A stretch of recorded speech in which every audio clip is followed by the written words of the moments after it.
अगल ऐथा रंग बिरंग फुलवारी कत्तो गंदा गुलाब गमके जूही सजल कियारी स्वर साधना कृपा शारदा तालक कैल सवारी गीतक गंग नहाव आवथी मिथिला रत्न कुंज बिहारी मिथिला रत्न कुंज बिहारी जी के लिए एक बार जोरदार ताली से स्वागत करें, छाबड़ी से स्वागत करें।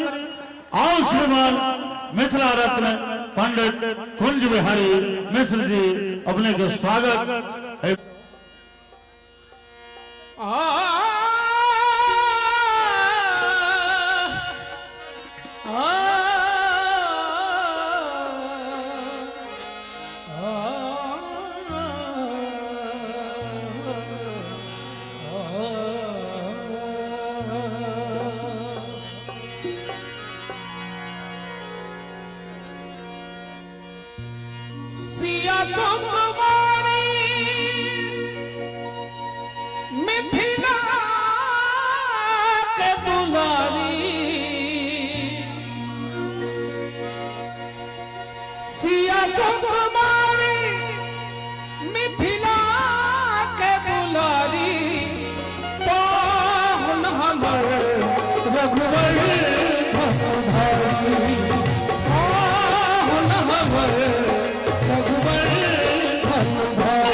आश्चर्य लागल है हमार माता बहन सब बिना कहने छपरी बजेलखिन है।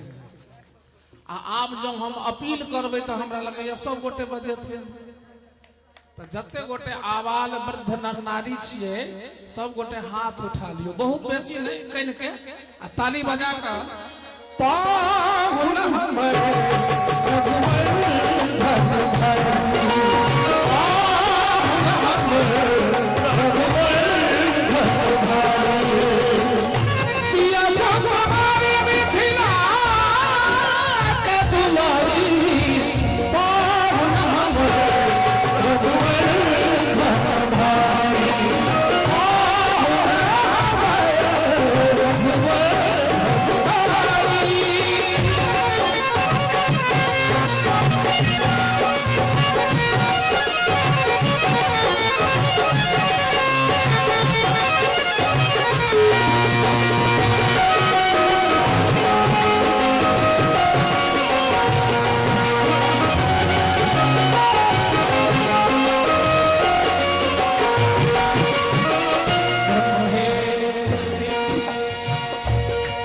ब्रह्मेति परमात्मेति भगवान इति शब्दते।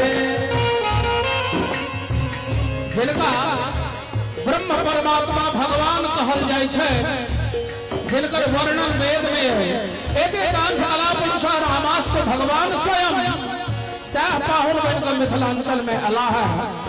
जिनकर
प्रेम से मिथिला धाम